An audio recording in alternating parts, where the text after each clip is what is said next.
In this lesson, we'll be learning about subject-verb agreement. First, let's find out what is subject-verb agreement.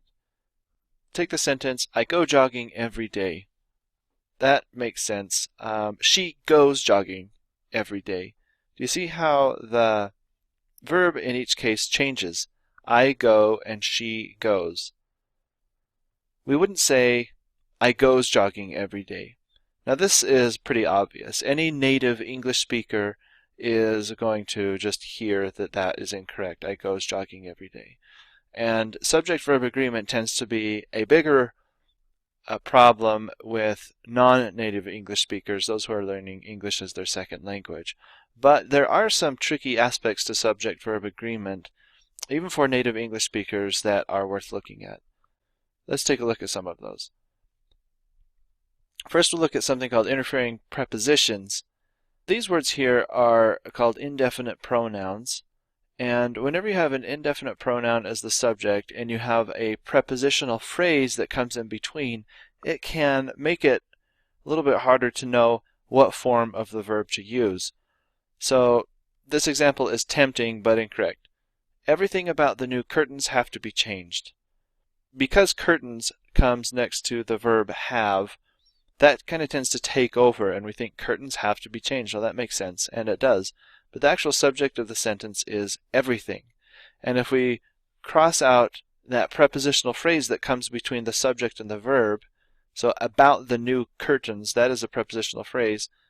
If we cross that out mentally, we can see that the correct verb use is has, so everything has to be changed. Now we're just mentally crossing out that prepositional phrase about the new curtains. There's nothing wrong with that being in the sentence where it is. It just causes a little confusion about which form of the verb to use. Let's look at another example. Each of the cupcakes needs pink frosting.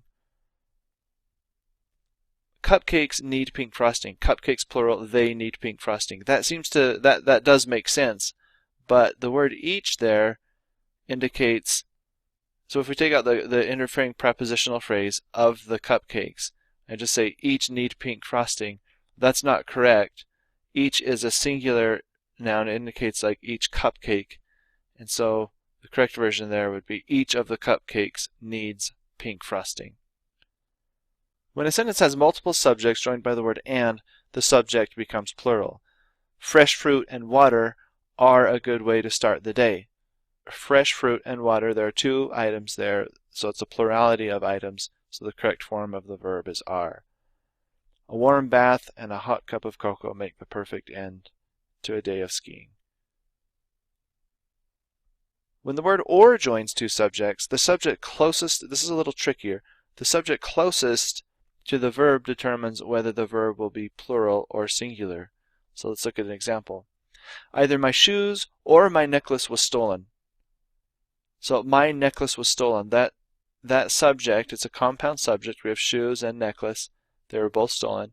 My necklace was stolen. That's the closest to the verb there. So that's what's going to determine the form of the verb. If we switch that around and put the shoes, the plural shoes, next to the verb would have to change to match that.